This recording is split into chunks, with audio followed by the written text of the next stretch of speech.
गोदा ते नर्मदा जलयात्रेचे राष्ट्रवादीकडून कोपरगावात जल्लोषात स्वागत।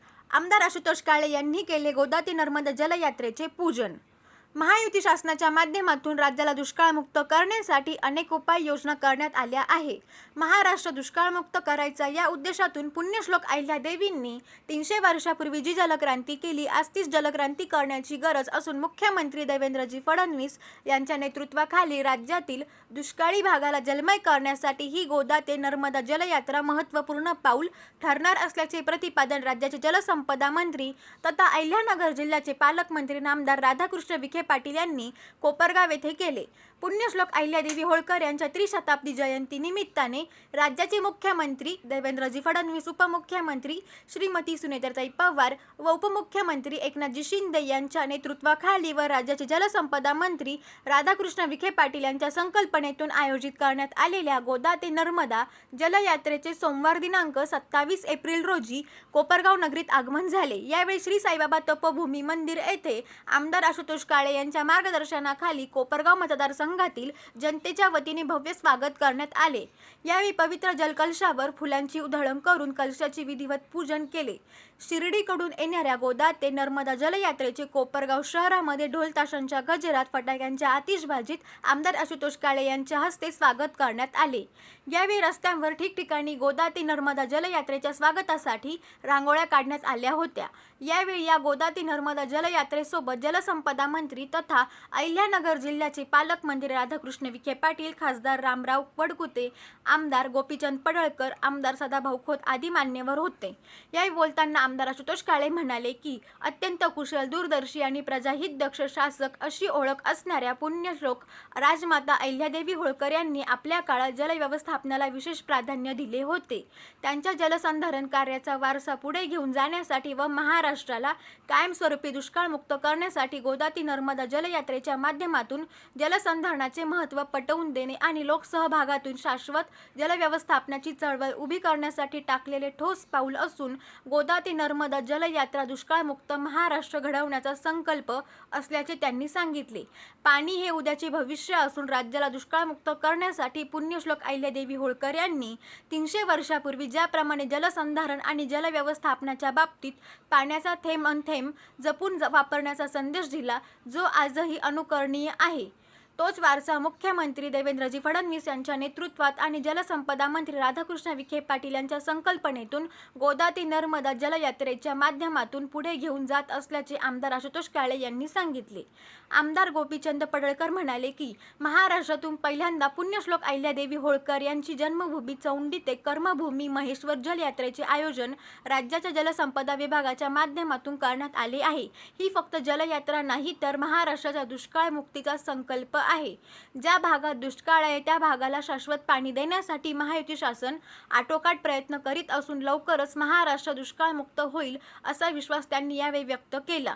यावेळी समता पतसंस्थेचे संस्थापक अध्यक्ष काका कोयटे, महात्मा गांधी जिल्हा प्रदर्शन ट्रस्टचे सचिव धरमचंद बागरेच्या, कर्मवीर शंकरराव काळे सहकारी साखर कारखान्याचे व्हाईस चेअरमन प्रवीण शिंदे, माजी व्हाईस चेअरमन पद्मकांत कुदळे, काकासाहेब जावळे तसेच कारखाना व उद्योग समूहाचे चेअरमन, व्हाईस चेअरमन, सर्व संचालक, पदाधिकारी, सर्व ग्रामपंचायतीचे सरपंच, उपसरपंच, सदस्य, गोदाकाठच्या गावातील ग्रामस्थ, आजी माजी नगरसेवक, जलसंपदा विभागाचे अधिकारी, राष्ट्रवादी काँग्रेस पक्षाचे पदाधिकारी, कार्यकर्ते आणि नागरिक मोठ्या संख्येने उपस्थित होते।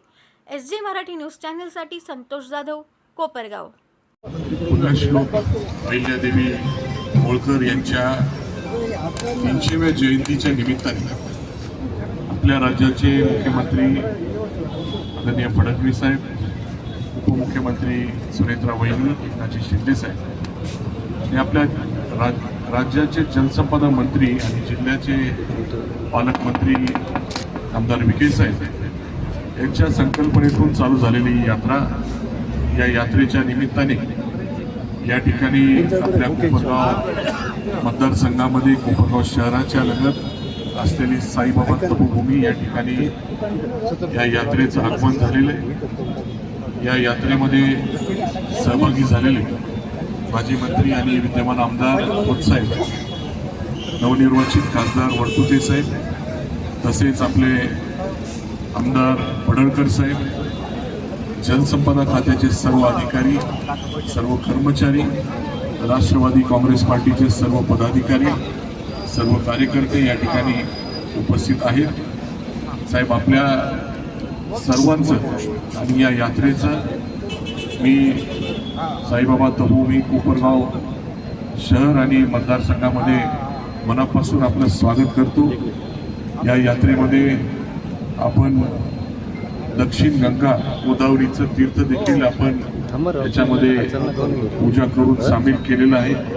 ही फार चांगली संकल्पना आपल्या माध्यमातून या यात्रेची या ठिकाणी आलेली आहे. 300वी जयंती साजरी करत असताना जे योगदान राजमाता पुण्यश्लोक अहिल्यादेवी यांनी पूर्ण भारतभरामध्ये दिलेलं आहे, ते वेगळ्या वेगळ्या क्षेत्राच्या माध्यमातून दिलेलं आहे. त्याच्यात सर्वात महत्त्वाचं जे क्षेत्र असेल ते जलसंधारण, जलसंपदेचं आहे. म्हणून आपल्या संकल्पनेतून जी ही यात्रा काढण्यात आली, एक वेगळा उपक्रम या जयंतीच्या निमित्ताने आपण घडून आणला. त्याबद्दल आपले मनापासून मी अभिनंदन करतो, आभार व्यक्त करतो आणि पुन्हा एकदा आपल्या सर्वांचं स्वागत करतो आणि माझे 2 शब्द थांबवतो. जय हिंद, जय महाराष्ट्र, जय मल्हार. गोदा ते नर्मदा या जलयात्रेचं आगमन आपल्या साईबाबा तपोभूमीमध्ये झालेलं आहे. या यात्रेच्या निमित्तानं आपल्या परिसरातील सर्व मान्यवर मंडळी इथे उपस्थित आहेत. राज्याचे लोकप्रिय मुख्यमंत्री देवाभाऊ यांच्या नेतृत्वात आणि जलसंपदा खात्याचे मंत्री माननीय राधाकृष्ण विखे पाटील साहेब यांच्या संकल्पनेतून पुण्यश्लोक अहिल्यादेवींच्या त्रिशताब्दी जयंतीच्या निमित्तानं गोदा ते नर्मदा आणि अहिल्यादेवींची जन्मभूमी चौंडी ते अहिल्यादेवींची कर्मभूमी महेश्वर अशा 2 यात्रा या पर्वाच्या दिवशी निघालेल्या आहेत. आज यात्रेचा 3रा दिवस आहे. माननीय विखे पाटील साहेब स्वतः या यात्रेमध्ये 24 तास सोबत आहेत. माननीय या विधानसभा मतदारसंघाचे कार्यसम्राट, तरुण तडफदार युवा आमदार माननीय अशोकजी काळे साहेब यांनी या यात्रेचं इतक्या जल्लोषामध्ये स्वागत केलंय. मी सर्व यात्रेकरूंच्या वतीनं त्यांना मनापासून धन्यवाद देतो. माननीय सदाभाऊ, माननीय वडकुते साहेब उपस्थित आहेत, सर्व मान्यवर आहेत. एका मिनिटात बोलायचं म्हटलं तर पहिल्यांदा अशी यात्रा निघते.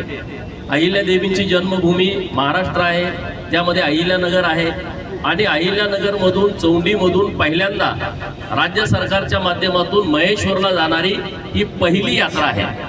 गोदा ते नर्मदा अत्यंत चांगली संकल्पना या जलसंपदा खात्याच्या माध्यमातून मांडलेली आहे. ही नुसती जलयात्रा नाही आहे, महाराष्ट्राच्या दुष्काळ मुक्तीचा संकल्प माननीय देवाभाऊनी आणि राधाकृष्ण विखे पाटील साहेबांनी केलाय. ज्या भागामध्ये कायमस्वरूपी पाणी हवं आहे त्या भागाला पाणी देण्यासाठी राज्य सरकार अत्यंत टोकाचा प्रयत्न करत आहे आणि मला 100% खात्री आहे येणाऱ्या काही वर्षामध्ये महाराष्ट्र आपल्याला दुष्काळमुक्त झालेला दिसेल. अहिल्यादेवींच्या चरणी नतमस्तक होतो आणि विखे पाटील साहेबांना विनंती करतो त्यांनी 1 मिनिट बोलावं.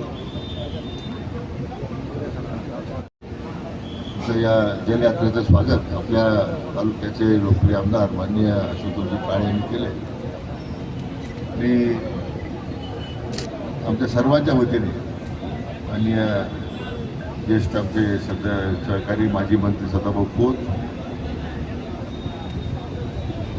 सुंदर नेतृत्व माननीय गोपीचंद पडळकर, नवनिर्वाचित आमचे राज्यसभेचे खासदार माननीय वडकुते साहेब, या सर्वांच्या वतीने आशुतोषजी आपल्याने आपल्या सर्व कार्यकर्त्यांचं, काकासाहेब कोयटे, आपल्या सर्वांच्या मनापासून मी धन्यवाद देतो. तर म्हणजे साईबाबांच्या तपोभूमीमध्ये आल्यानंतर आपल्याला बऱ्याच लोकांना कल्पना असेल की साईबाबांचं चरित्र ज्या दास घालून लिहिलं आहे, स्तवन मंजरी जे पुस्तक आहे ते माहेश्वरीच्या किनाऱ्यावर लिहिलेलं आहे. त्या जवळचा संबंध बाबांचा आणि माहेश्वरीला सुद्धा आहे आणि म्हणून दुष्काळमुक्त महाराष्ट्राच्या करता आता आपले लोकप्रिय मुख्यमंत्री माननीय देवेंद्र फडणवीस साहेबांच्या नेतृत्वाखाली आम्ही सगळे काम करतोय. आदरणीय प्रधानमंत्री नरेंद्र मोदी साहेबांची भूमिका आहे पर ड्रॉप पर क्रॉप, पर ड्रॉप मोर क्रॉप.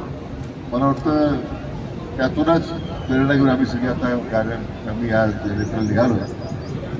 वर्षानुवर्ष दुष्काळी भागाला पाणी देण्याचे फक्त स्वप्न दाखवले अनेक वर्ष लोकांनी, काही राज्यकर्त्यांनी, आणि एक एक प्रकल्प 30-30 वर्ष होऊ दिले नाही.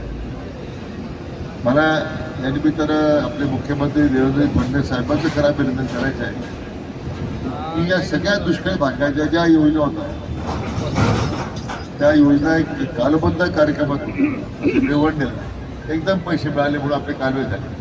त्यामुळे आज दुष्काळी भागाला पाणी त्याचं 4 वेळा भूमिपूजन होऊन गेले धरणाचे.